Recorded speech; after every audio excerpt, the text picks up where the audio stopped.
Necesitamos que la Iglesia de Jesucristo crezca en santidad, porque probablemente estemos viviendo el último avivamiento ahora. Hoy es lunes, estamos iniciando otra semana y estamos estudiando en estos estudios de los lunes un panorama breve del Antiguo Testamento. El día de hoy vamos a estar estudiando el libro número 21. Es un libro maravilloso, el libro de Eclesiastés. Es un libro que realmente, si no tienes contexto de todo lo que, de toda la trama de la Biblia, podría sonar muy raro, incluso muy deprimente, porque, y ahorita vamos a ver el motivo por el cual es importante que nosotros como creyentes conozcamos la Biblia, y si hay alguien que todavía no está convencido de que la Biblia es la palabra inspirada por Dios, de que sus palabras son vivas y eficaz, son las únicas que nos pueden dar esperanza y vida eterna, son aquellas que nos guían a Cristo para tener una esperanza y para no caer en una desesperanza como pareciera ser que el autor del libro de Eclesiastés cayó. Vanidad de vanidades, todo es vanidad. Y bueno, sin más, yo te quiero aconsejar que si estás escuchando esto en una grabación, que te suscribas al canal, porque todos los días lunes estamos subiendo un estudio de cada uno de los libros del Antiguo Testamento, pero también tenemos otro estudio los días jueves donde estamos estudiando verso a verso los evangelios y estamos estudiando también el Evangelio de Marcos en este tiempo. Así que suscríbete al canal y comencemos.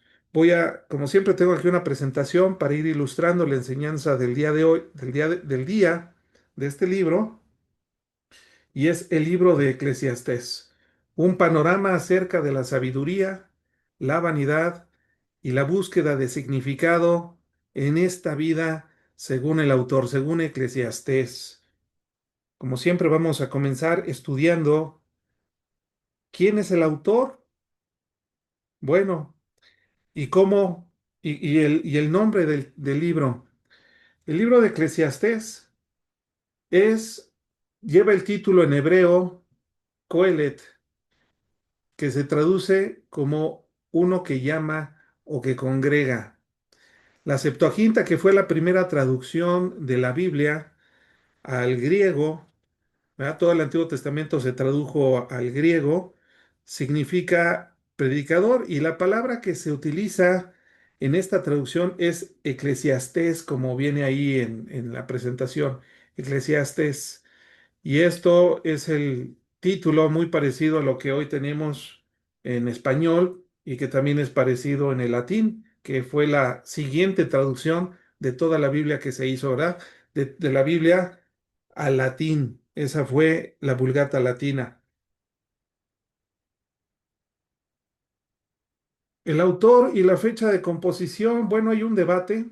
En varios libros he encontrado que no hay una seguridad acerca de la autoría de este libro.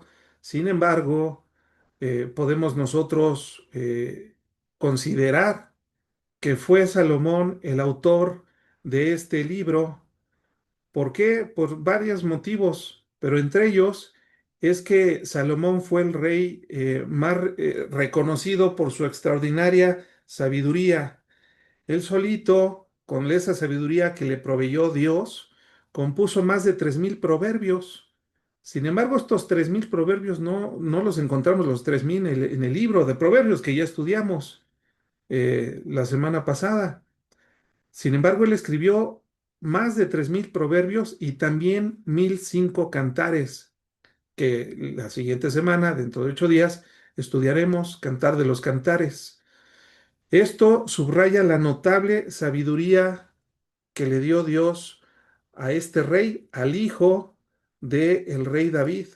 Voy a poner en pantallas lo que dice la historia en Primera de Reyes para recordar un poquito, capítulo 4, verso 32. Aquí dice en Primera de Reyes 4:32 que compuso 3,000 proverbios y sus cantares fueron 1,005. Mucha sabiduría que tuvo Salomón, pero su pecado al final de sus días, que lo llevó a los excesos y a la idolatría, eh, condenaron a su pueblo, a la nación que él estaba bajo su liderazgo. Regreso a la presentación. El rey Salomón, como tú y yo lo sabemos, apostató al final de sus días. A pesar de toda la sabiduría que Dios le había entregado, cayó en una apostasía tremenda, terrible. Inclusive cayó en idolatría, adorando a los dioses de sus concubinas, de sus esposas. Eh, la fecha de composición de Eclesiastés no puede ser posterior al año 931 antes de Cristo, porque esto sitúa o lo sitúa su reinado dentro de la vida de Salomón. Así que más o menos podemos nosotros considerar que no pudo haber sido después de este año, la fecha de escritura. Vamos a ver entonces y entremos de lleno a lo que es el bosquejo del libro. El libro lo podemos nosotros ver en tres secciones. Tres secciones donde la primera sección consta de un prólogo. Un prólogo es una introducción al tema del libro, de lo que se va a escribir. Esa es una introducción muy breve que va del verso 1 al verso 12 del primer capítulo. Una segunda sección consiste en un gran monólogo, una serie de reflexiones del Coelet, del predicador, que, que va a estar desde el verso 12 del primer capítulo hasta el último capítulo, el capítulo 12, verso 8. Y la tercera parte del libro es breve y la encontramos en el último capítulo, que es el capítulo 12 del verso 8 al 14. A este es un epílogo, una conclusión de las reflexiones y de toda la sabiduría y de todo el análisis que el autor se está haciendo durante su desarrollo. Este es un libro, para los que lo han leído, difícil de interpretar. Tal vez es el libro más difícil de interpretar del Antiguo Testamento. ¿Por qué? Pues la respuesta la vamos a empezar a ver cuando ahorita empezamos a abrir el libro. Vanidad de vanidades. Bueno, vamos a entrar con la primera sección. La primera sección nos hace una introducción bastante pesimista sobre la naturaleza de la existencia. Aquí el autor empieza a hacer una serie de reflexiones acerca de la vida. Al final, el predicador es una persona sabia, es una persona de edad avanzada que ha vivido muchas cosas y tiene mucho que decir acerca de la vida. Sin embargo, está ya cercano a la muerte su edad, porque su edad es avanzada y aunque ha vivido con mucha sabiduría, al final de los días empieza a darse cuenta que todo es vanidad y hace una serie de reflexiones que las quiero poner aquí en pantalla para que las vayamos comentando una a una. Vamos entonces a abrir el libro. Si tienes ahí tu Biblia en casa, ayúdame abriéndolo porque vamos a empezar. Dice así, las palabras del predicador, hijo de David, rey en Jerusalén. Vanidad de vanidades, dijo el predicador. Vanidad de vanidades, todo es vanidad. La palabra clave que abunda en este libro, que aparece 37 veces en estos 12 capítulos, es vanidad. La vanidad, ¿qué es la vanidad? La vanidad es algo fútil, es algo que no sirve. La vanidad es algo que no tiene sentido, es un sinsentido, ¿verdad? Y aquí la introducción que hace en esta primera sección, en este prólogo, comienza bastante pesimista. Vanidad de vanidades, todo es vanidad, dice el predicador. ¿Qué provecho tiene el hombre de todo su trabajo con que se afana debajo del sol? Yo aquí quiero subrayar y quiero que presten mucha atención porque el escenario de donde se desarrollan todos los pensamientos, precisamente el escenario es debajo del sol. ¿Y qué hay debajo del sol si no es la Tierra, si no es este planeta, si no es la vida ordinaria donde tú y yo y hace 931 años antes de Cristo, o 2900 o más de 3000 años, o cerca de 3000 años, a partir de hoy, vivió el autor de este libro. Es el mismo lugar, es la misma región, es el mismo planeta. ¿De qué provecho, dice, tiene el hombre de todo su trabajo con que se afana debajo del sol? Y dice así, generación va y generación viene, mas la tierra siempre permanece. Déjenme decirles que estoy ayudando a hacer una mudanza en la casa que era de mis papás. Los dos ya partieron a la presencia del Señor. Y en una de las fotos que estaba allí en una pared, cerca de de una habitación, encontré la foto que es muy viejita. Es una fotografía en blanco y negro, muy deteriorada, de dos personas que resulta que son mis bisabuelos. La verdad es que yo no tengo ni idea de quiénes fueron ellos, ni qué es lo que hicieron, ni en qué trabajaron, ni dónde vivieron. No sé nada de mis bisabuelos. Tengo memoria de mis abuelos, pero mis recuerdos son muy vanos. Son pocos y son muy dispersos. De mis padres, por supuesto que tengo casi todos mis recuerdos a partir de que los conozco, pero aquí lo que dice el autor es lo mismo. Generación va y generación viene, mas la tierra siempre permanece. Eso sí, el México de esa época no se parece tanto al México de hoy. Sin embargo, los volcanes siguen estando en el mismo lugar, ¿verdad? A lo mejor ahora ya no se ven por la contaminación, pero la tierra ahí ha estado. Dice así, continúa. Sale el sol y se pone el sol y se apresura a volver al lugar de donde se levanta.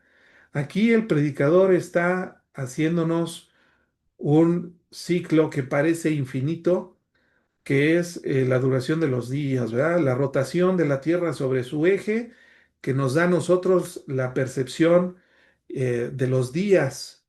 Sabemos que un día transcurrido cuando sale el sol y se pone y al día siguiente vuelve a salir, ¿verdad?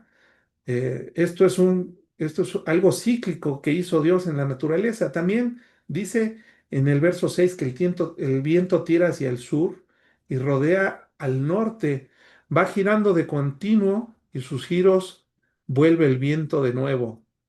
Los ríos, todos van al mar y el mar no se llena, al lugar de donde los ríos vinieron, y allí vuelven para correr de nuevo. Aquí nos está dando el ciclo natural del agua, de las corrientes marinas, de los vientos. Todo es lo mismo y todo ha sido lo mismo desde que Dios creó este planeta. Todo ha sido lo mismo, es algo que está cíclicamente y algo tienen en común, que todos van corriendo hacia el tiempo, ¿verdad? Todo esto nos habla acerca del tiempo. ¿Hay algo que se puede decir? Pregunta. He aquí, ¿esto es nuevo? La respuesta es una pregunta retórica. ¿Hay algo nuevo que se pueda decir? ¿Hay algo nuevo detrás de todo esto? La respuesta es no, ¿verdad? Es una pregunta retórica. Ya fue en los siglos que nos han precedido. No hay memoria de lo que precedió, ni tampoco lo que sucederá. Habrá memoria en los que serán después.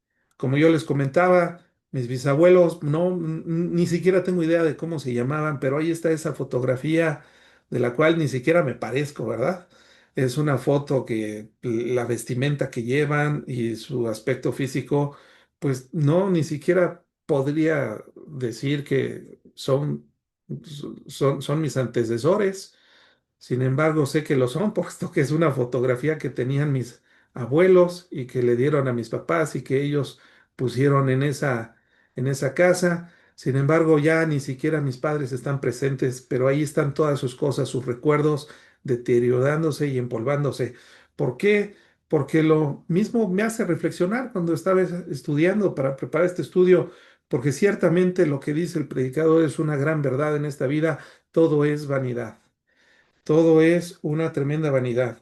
Y vamos a continuar con la segunda sección, donde ya viene un monólogo bastante extenso.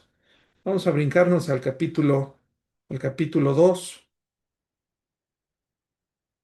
y vamos a hacer algunas reflexiones y analizar algunas de las cuestiones de que dice aquí que dice esta escritura. Vamos al verso 15. Entonces dije yo en mi corazón, como sucederá al necio, me sucederá a mí, también a mí. ¿Para qué pues he trabajado hasta ahora por hacerme más sabio? Y dije en mi corazón que también esto era vanidad. Aquí es algo un poquito chocante, ¿verdad? Porque nosotros leíamos y estudiábamos que Salomón, lleno de sabiduría que sabemos que le fue otorgada desde el cielo, en el libro de Proverbios nos invitaba a buscar la sabiduría. Sin embargo, ahora aquí pareciera ser, después de muchos años y después de haber caminado un camino de apostasía, un camino pecaminoso, se empieza a cuestionar, pues que tanto al necio como al sabio, a los dos les va a ocurrir lo mismo. Lo que le sucede al necio y lo que le sucede al sabio, le va a suceder también. Entonces, también esto es vanidad. Tanto sabios como necios, un día vamos a partir de este mundo, un día vamos a ser alcanzados por el destino eterno. Todos tenemos un día, un año, un día, una hora, un minuto y un segundo en el que vamos a partir de este mundo. Nuestro cuerpo va a morir. Eso es una realidad inevitable, eso es una realidad que le ha sucedido a los miles de millones de personas que han nacido y que han vivido en este mundo desde los primeros padres, desde Adán y Eva. Todos han muerto, eso es una certeza que tenemos todos. Lo mismo nos va a pasar a los listos, a los tontos, a los sabios, a los necios, porque ni del sabio ni del necio habrá memoria para siempre, pues en los días venideros ya todo será olvidado y también morirá el sabio como el necio. Esa es una reflexión que probablemente a algunos de ustedes les ha acontecido, pero yo cuando era joven, que recibía a Cristo alrededor de los 18 años, venía de continuo ese pensamiento en mi mente y decía, yo necesito saber, yo no era cristiano, yo practicaba la religión más o menos tradicional que hay en México, pero en mi manera de pensar y de reflexionar, dado que ya estaba llegado y había llegado a una edad adulta donde era responsable de mis acciones, yo me ponía a analizar y decía, si, si Dios existe, debe de haber un propósito más allá de lo vano de este mundo. Si Dios existe, debería de buscarlo y debería hacer todo lo posible por encontrarlo, pues la vida sin Dios no tiene sentido y la ética y la moral no tienen ningún sentido. ¿Para qué trabajar, estudiar, esforzarse si al final vamos a llegar al mismo destino, que es la muerte? ¿Qué sentido tiene, pues, poner empeño en algo que podríamos nosotros encontrar 20,000 atajos para hacerlo un poquito más ameno? Como hoy en día los que no tienen a Cristo en su corazón y esta esperanza de la resurrección de los muertos dicen, come todo, vive de todo, visita, viaja mucho y visita todo lo que puedas, come de todo, fúmate de todo y disfruta la vida porque se empiezan a ser hedonistas, ¿verdad? Porque al final todos vamos a llegar al mismo destino. Bueno, es un poquito las reflexiones que está haciendo el predicador. Dice, aborrecí por tanto la vida porque la obra que se hace debajo del sol me era fastidiosa, por cuanto todo es vanidad y aflicción de espíritu. Asimismo aborrecí todo mi trabajo que había hecho debajo del sol, el cual tendré que dejar a otro que vendrá después de mí. Todo lo que estoy trabajando, todo lo que hago, las riquezas que pueda llegar a acumular, todo al final vendrán a ser de otro que venga atrás de mí, después de mí. Y quién sabe si será sabio o necio el que se enseñoreará de todo mi trabajo en que yo me afané y en que ocupé debajo del sol mi sabiduría. Eso también es vanidad. El rey Salomón llegó a tener los tesoros más grandes. Fue un reino sumamente rico. Simplemente su casa o sus casas, el templo que construyó para Dios, era de oro purísimo. Muchas toneladas de oro, muchas piedras preciosas, mucha riqueza, mucha sabiduría, mucha cultura. Vaya que no ha habido otro imperio como el de Salomón, tan rico, tan sabio, tan rico de las cosas que hay en este mundo y que Salomón al final empieza a reflexionar y dice, pues, ¿de quién va a ser todo esto? Alguien pudiera afanarse y decir, bueno, y todo mi trabajo, las herencias, ¿de quién va a venir a ser? A lo mejor ni de tus hijos va a ser, si es que Dios te concedió tener hijos. No lo sabemos, ciertamente, pues ya no estaremos aquí para pedir rendición de cuentas. Que el hombre trabaje con sabiduría, dice el verso 21, y con ciencia y con rectitud, y que haya de dar su hacienda a hombre que nunca trabajó en ello. También esto es vanidad, esto es algo fútil, es algo sin sentido y es un mal grande además. Son cosas terribles. Vamos avanzando en la lectura por temas de tiempo. Me voy a ir al capítulo 3 y vamos a leer lo siguiente. Aquí seguimos reflexionando acerca del tiempo, ¿verdad?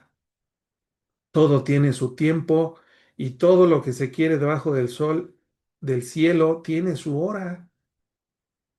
Hay tiempo para nacer y hay tiempo de morir, tiempo de plantar y tiempo de arrancar lo plantado, tiempo de matar, tiempo de curar y tiempo de destruir y tiempo de edificar, tiempo de llorar y tiempo de reír, tiempo de endechar y tiempo de bailar, tiempo de esparcir piedras y tiempo de juntar piedras, tiempo de abrazar y tiempo de abstenerse de abrazar, tiempo de buscar y tiempo de perder, tiempo de guardar y tiempo de desechar, hay tiempo para romper y tiempo de coser, tiempo de callar y tiempo de hablar, tiempo de amar y tiempo de aborrecer, tiempo de guerra y tiempo de paz.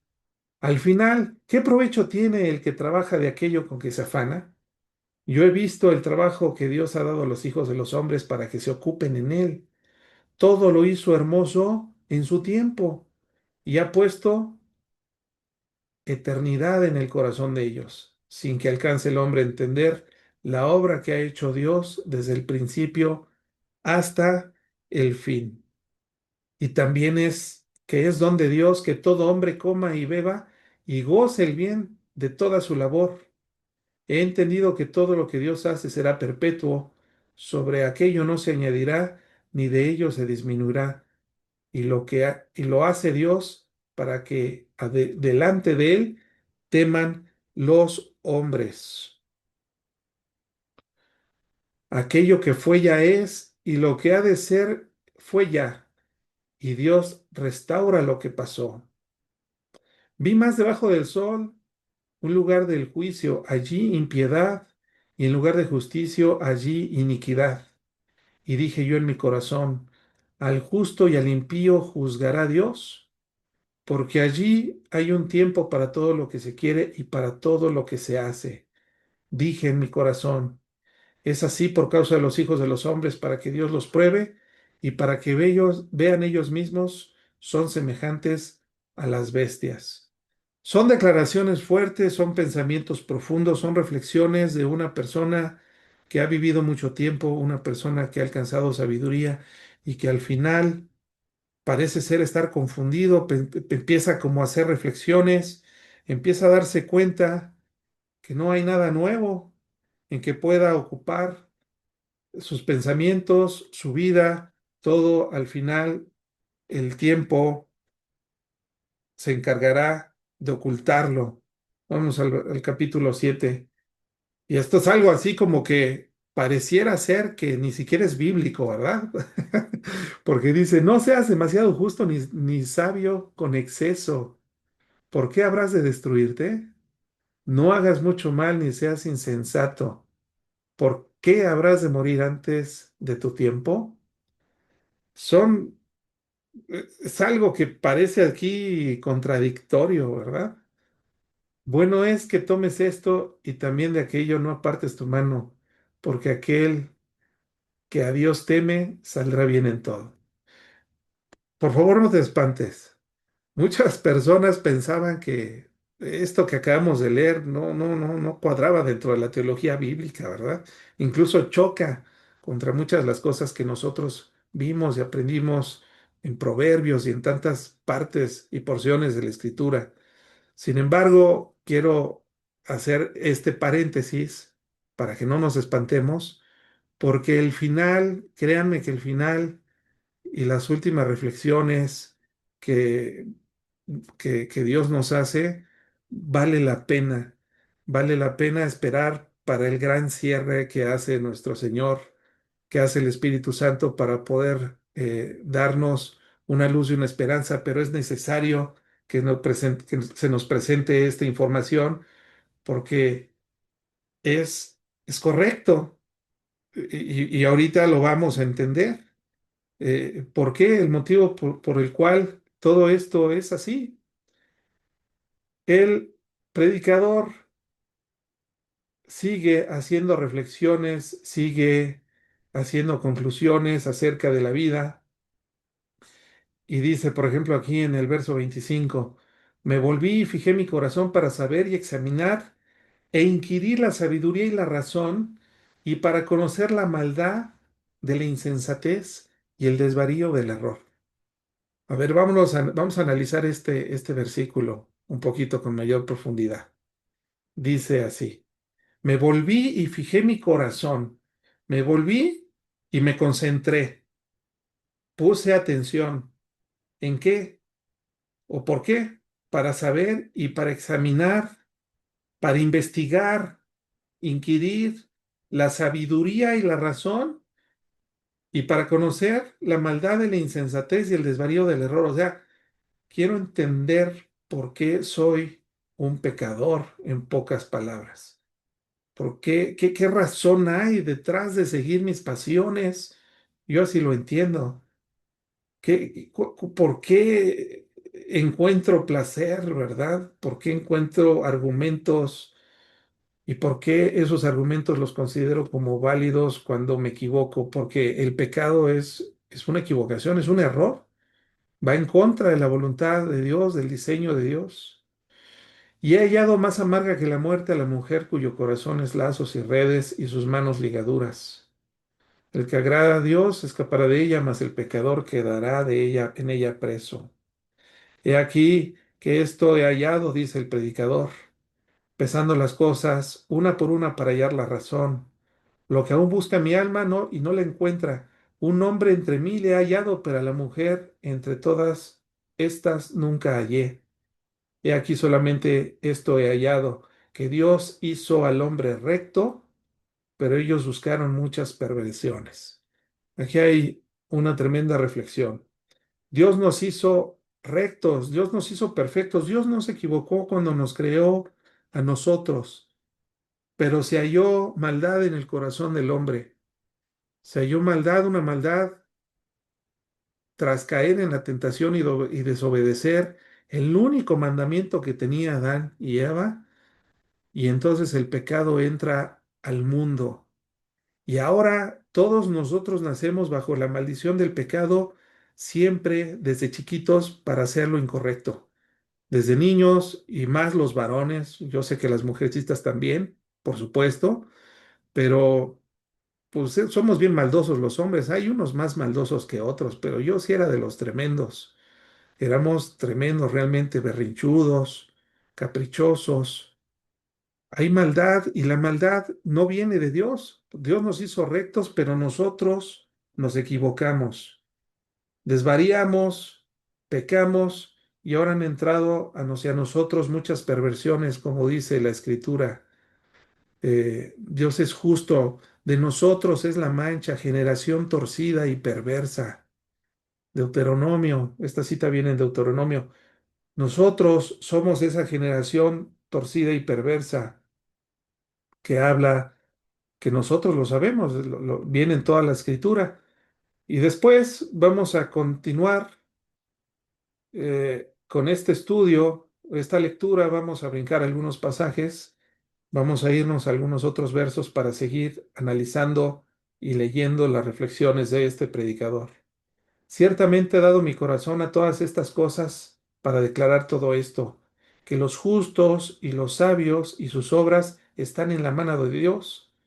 Que sea amor o que sea odio, no lo saben los hombres, todo está delante de ellos.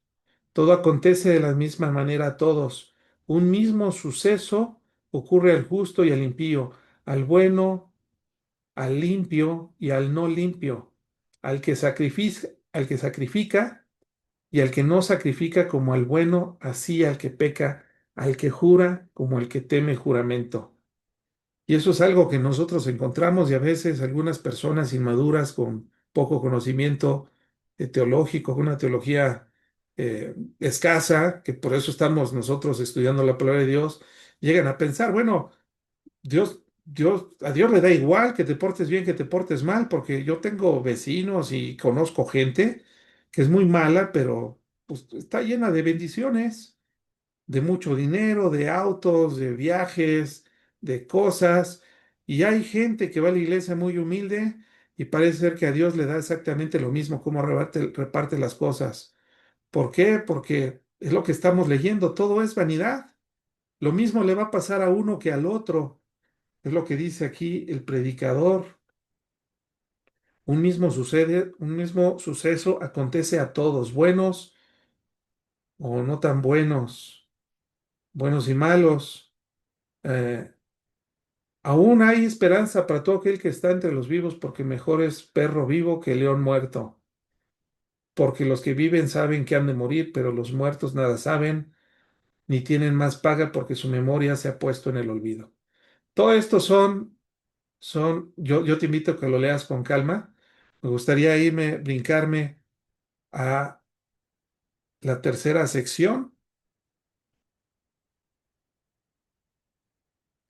La segunda sección, que es este monólogo y estas reflexiones que hace el predicador, concluye como empezó el mensaje, si pusiste atención.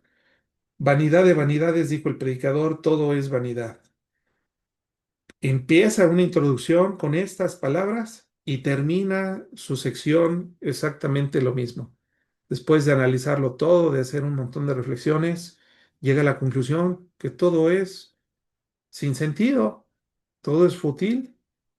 Eh, Sin embargo, viene la tercera sección a partir del verso 9, donde ya viene un epílogo, un resumen, una conclusión. Y aquí lo vamos a leer. Dice, y cuanto más sabio fue el predicador, tanto más enseñó sabiduría al pueblo e hizo escuchar e hizo escudriñar y compuso muchos proverbios. Procuró el predicador hallar palabras agradables y escribir rectamente palabras de verdad. Las palabras de los sabios son como aguijones y como clavos hincados son las de los maestros de las congregaciones dadas por un pastor. Ahora, hijo mío, a más de esto, sea amonestado. No hay fin de hacer muchos libros y mucho estudio es fatiga de carne. El fin de todo discurso oído es este. Y aquí es donde nosotros tenemos que poner atención. Dice, teme a Dios y guarda sus mandamientos, porque esto es el todo del hombre. Porque Dios traerá toda obra a juicio juntamente con toda cosa encubierta, sea buena o sea mala. Al final, pareciera ser o parece ser, o seguramente, después de haberse ido por las cocas, ¿verdad? De haberse ido, de haberse desviado, vemos a un predicador arrepentido que llega a las mismas conclusiones de las que nosotros vemos que el principio de la sabiduría es el temor de Jehová, que estudiamos en Proverbios. Al final de todo esto, se nota un corazón ya arrepentido, dice, teme a Dios y guarda sus mandamientos. Te lo está diciendo una persona sabia, una persona que compuso muchos proverbios, porque ser obedientes a Dios es todo para nosotros, o debe ser el todo para nosotros. Esa es la conclusión, y con eso termina este hermoso libro de Eclesiastés que a mí me fascina. Hay tanta información aquí. Quiero ponerles la presentación. Me voy a brincar aquí algunas diapositivas para llegar aquí.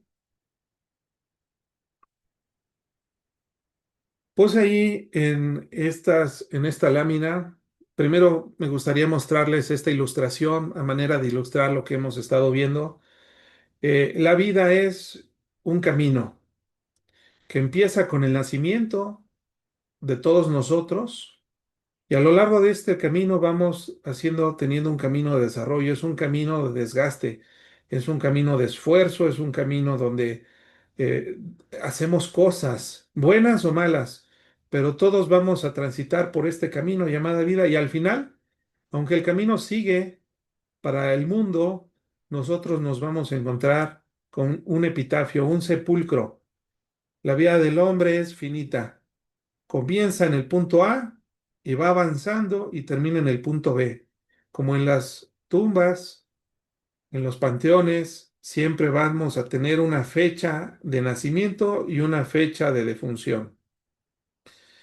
Y una línea que une esas dos fechas. Es este camino que traté de ilustrar con esta imagen. Y este es un camino y una vida de vanidad, pues no llegamos al principio del camino ni vamos a llegar al final. En algún momento vamos a encontrarnos con la muerte, como bien lo reflexionó eh, el autor de Eclesiastés, Salomón. Y puse aquí a la derecha algunas frases que pronunciaron personas que ya trascendieron a la eternidad, que ya murieron, como el de John Rockefeller, que dijo, he tenido millones, pero nunca me han traído felicidad. ¿Qué es esto? Vanidad, algo sin sentido. Alejandro Magno dijo, al morir, mis manos deben quedar colgando fuera del ataúd para que todos vean que me voy con las manos vacías. Alejandro Magno fundó un imperio enorme, conquistó gran parte del mundo antiguo, parte de Europa, de Asia, del norte de África. Alejandro Magno, los historiadores recolectaron estas palabras. El actor famoso Jim Carrey, que todavía vive, dice, pienso que todos deberían hacerse ricos y famosos y conseguir todo lo que soñaron para que vean que que esa no es la respuesta hacia la vida, por supuesto, ¿verdad? Andrew Carnegie fue uno de los grandes magnates del acero en Estados Unidos. También se pronunció al final de su vida y dijo lo siguiente: la riqueza no puede dar paz a la mente ni descanso al corazón. Porque en este camino que está aquí trazado, a lo mejor unos hicieron grandes fortunas, unos desde temprana edad, otros ya más maduros y otros casi al final de su vida. Todos estos personajes amasaron grandes fortunas y alcanzaron mucha gloria, pero gloria terrenal. Es un poquito las reflexiones, pero con más palabras y más profundidad de lo que nos hace el libro de Eclesiastés. Hay, hay sabiduría en el epílogo que acabamos de leer. La importancia de temer a Dios y cumplir con todos sus mandamientos, esa es la máxima conclusión a la que se llega tras reflexionar sobre una vida abundante, una vida sabia, una vida donde al final se equivocó, pero con arrepentimiento parece él comprender que no hay nada que nos ofrezca esta tierra, este planeta, nada, no hay nada debajo del sol con la que podamos nosotros ser felices. Y quiero trasladar esto a la luz del Nuevo Testamento y hacer una reflexión con estas palabras del apóstol Pablo en Romanos 8, del 18 al 21. Lo voy a poner aquí en sus pantallas. El apóstol Pablo pudo comprender toda esta sabiduría y al final él pudo, ¿verdad? Acertar y decir lo siguiente, y ciertamente aún estimo todas las cosas como pérdida, todo lo que pueda yo hacer o hacerme, todas las cosas materiales, todo lo que hay debajo del cielo, todas esas cosas las estimo como pérdida por la excelencia del conocimiento de Cristo Jesús, mi Señor, por amor del cual lo he perdido todo y lo tengo por basura para ganar a Cristo, porque ciertamente todo es vanidad. Todo lo que hay debajo del cielo es vano. Lo único que nosotros podemos hacer es poner nuestros ojos en las cosas que están arriba y dejar de ver lo que está abajo, ¿verdad? En este mundo. Fíjense lo que dice Colosenses, el apóstol Pablo en Colosenses capítulo 3 primer versículo, y solamente voy a analizar este versículo. Si podéis haber resucitado con Cristo, buscar las cosas de arriba, donde está Cristo sentado a la diestra de Dios. Vamos a explicar lo que nos está diciendo aquí la Escritura. Dice, si puedes haber resucitado con Cristo, este sí es un sí condicional. Si es que verdaderamente has creído en Dios, entonces hay dos argumentos. Has resucitado con Cristo, pero Cristo sabemos que murió en una cruz y que resucitó al tercer día. Y al día de hoy, ninguna otra persona ha experimentado lo mismo, la muerte y la resurrección, como lo hizo Cristo. Hubo algunos personajes bíblicos que ciertamente fueron resucitados, pero no resucitaron de la misma manera y con la misma gloria de Cristo. Resucitaron con un cuerpo mortal, un cuerpo que iba a enfrentar más adelante al mismo destino, a la muerte. Sin embargo, Cristo es el primogénito de los muertos. Lo que nos está diciendo esto, si has resucitado con Cristo, nos está haciendo una referencia hacia el segundo nacimiento, donde una persona que va destino a la tumba, que tiene una fecha de caducidad, ya ha vuelto a nacer para pasar de una condición espiritual de muerte a una condición espiritual de vida eterna. ¿Por qué? Porque para los que ya han recibido a Cristo en su corazón, para todos aquellos que han creído en el mensaje poderoso del Evangelio, para ellos ya desde ahora, aunque estén vivos en la carne, es una realidad que serán resucitados. Hay una garantía de resurrección porque Cristo resucitó y eso nos da todo el sentido del mundo. Que Cristo haya resucitado nos da una garantía de que nosotros también lo haremos, pues Él ya hizo la obra y Dios, el Padre, se agradó de la obra de Cristo y ahora nos ha dotado de esa misma esperanza. Por eso es que aquí dices, si has vuelto a nacer, si ya pasaste a vida eterna, ya resucitaste con Cristo. Lo podemos considerar como que nosotros ya resucitamos con Cristo, aunque no hayamos muerto, ¿verdad? Porque tenemos plena certeza de nuestro destino eterno, de la resurrección. Si ya es un sí condicional, si ya hemos creído en el Evangelio de Cristo, si ya decimos que somos cristianos, entonces un segundo argumento es que también nos caracteriza el buscar las cosas que son de arriba. ¿Por qué las cosas de arriba? Porque ya vimos que no hay nada nuevo debajo del cielo. No vamos a encontrar nada digno de nosotros empeñarnos y trabajar y esforzarnos. Nada de lo que hay debajo del cielo tiene sentido, porque al final todo va a desaparecer, se va a hacer como nada. Entonces, ¿dónde debe estar nuestro corazón? Jesús lo dijo, busca primeramente el reino de Dios y su justicia, y todas las cosas te serán añadidas porque las vas a disfrutar de de una mejor forma. ¿Por qué? Porque ahora el tesoro que nosotros hacemos, que las cosas de arriba es la voluntad de Dios. En el cielo está Dios, el trono de Dios está en el cielo y la tierra es el estrado de sus pies, es lo que dice su palabra. Entonces, buscar las cosas de arriba significa hacer la voluntad de Dios. Eso es donde debe de estar nuestro corazón para que no estemos ahí todos deprimidos, como empieza a escribir Salomón o el predicador en estas palabras del libro de Eclesiastés. Ahí arriba está la gloria de Dios, está el Padre, está la voluntad de Dios y también está Cristo, porque sabemos que tras su resurrección ascendió a las alturas y hoy en día está sentado a la diestra del Rey. Estar sentado a la diestra de un rey es la posición de mayor privilegio para cualquier invitado que sea sentado a la diestra del monarca. Y Jesucristo está sentado en un lugar especial, a la diestra de Dios. ¿Qué está haciendo? Está esperando que el Espíritu Santo termine la obra de llevar a Cristo a todas aquellas personas que han de creer en el mensaje del Evangelio. Dios está siendo paciente y está creciendo su iglesia, pero este tiempo no es un tiempo infinito. Dios ha establecido un día en que derramará su ira en este planeta. Dios ha sido paciente por 2000 años y la iglesia ha prosperado. Y ya podemos encontrar cristianos prácticamente en todos los países del mundo que existe, del mundo actual, en muchos idiomas, en muchos dialectos.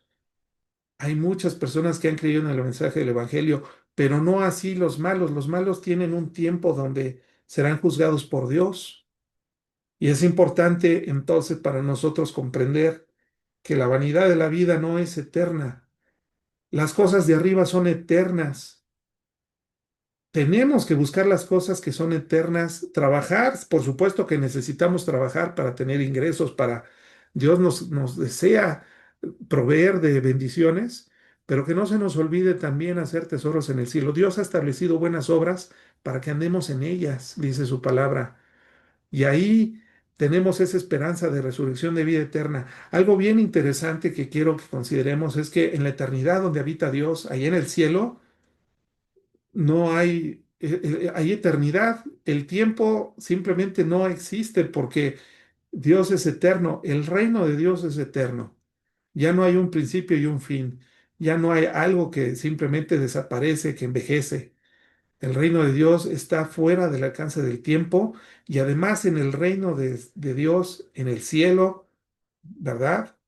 Eh, hay, no hay muerte porque nuestro Dios es un Dios de vida y además es un Dios de vivos y no de muertos.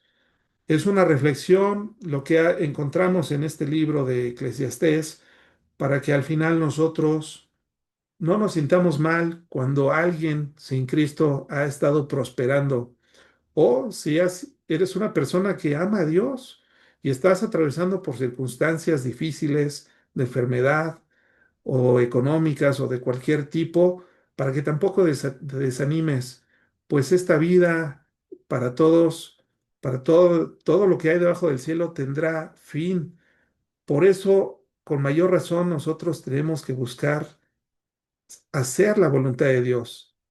Tener temor de Dios nos va a nosotros a hacer que hagamos la voluntad de Dios y no lo que nosotros querramos. Nos va a mantener dentro de los límites que Dios ha establecido para conducirnos en una línea recta, ¿verdad? No desviarnos ni a derecha ni a izquierda en ese camino, como el dibujo que les puse que estaba así medio sinuoso, sino vivir con rectitud, porque al final Dios nos va a trasladar a su reino y ahí ni la muerte ni el fin será alcanzado, pues es un reino eterno. Espero que te haya podido eh, transmitir la curiosidad para leer el libro de Eclesiastés completo. Es un libro donde hay mucha sabiduría que te va a hacer reflexionar profundamente acerca de estas verdades eternas y de amar a Dios por encima de cualquier otra cosa, pues en primer lugar Él lo merece. Y además Él ha decidido compartir su gloria con su iglesia. Si aún no tienes a Cristo en tu corazón, es momento de decirle a Dios, si en verdad existe, Señor, muéstrame el camino para llegar a ti. Y Él te va a mostrar a Cristo, porque no hay otro camino y no hay otro nombre dado a los hombres en quien podamos hallar salvación. Cristo es el camino, la verdad y la vida. Y Cristo está sentado en el cielo a la diestra del Padre y nos ha dado a nosotros el Espíritu Santo para que podamos soportar todas las adversidades de la vida y llegar hasta el final, cumplir nuestro propósito y establecer y algún día estaremos en el reino eterno de Dios. Te agradezco mucho tu atención. Vamos a hacer una oración y nos despedimos con esto. Señor Jesús, te damos gracias, Padre, por tu palabra. Bendícenos, Señor, y ayúdanos a comprender la sabiduría que hay detrás de tu palabra. Toda la sabiduría que hay en el Antiguo Testamento que nos apunta hacia la cruz, que nos da argumentos y razones para llegar a ti, Señor. Tú nos haces reflexionar y nos hablas con amor porque tú no quieres que nadie se pierda. Tú quieres que todas las personas lleguen a la salvación, porque en la sangre de Cristo, en este sacrificio que hizo Jesucristo, cabe toda la humanidad, si es que toda la humanidad pudiera humillarse y reconocer que necesita un Salvador, que te necesitan a ti, Jesús. Sin embargo, también vemos en tu palabra que no todos se humillarán, que no todos buscarán el camino a la cruz, porque tal vez es un camino difícil. porque tal vez sus obras son malas y no les conviene, ellos quieren seguir viviendo en la vanidad de la vida, pero al final habrá muerte, habrá desesperanza, habrá un juicio. Sabemos que tú juzgarás a todos. Bendice a mis hermanos y a las personas que están escuchando este mensaje, probablemente en alguna grabación, y dales ánimo para seguir buscando la salvación en este libro maravilloso que son las Escrituras, que se llama Biblia. Señor, te amamos, te bendecimos, en tu precioso nombre oramos y te damos gracias. Amén.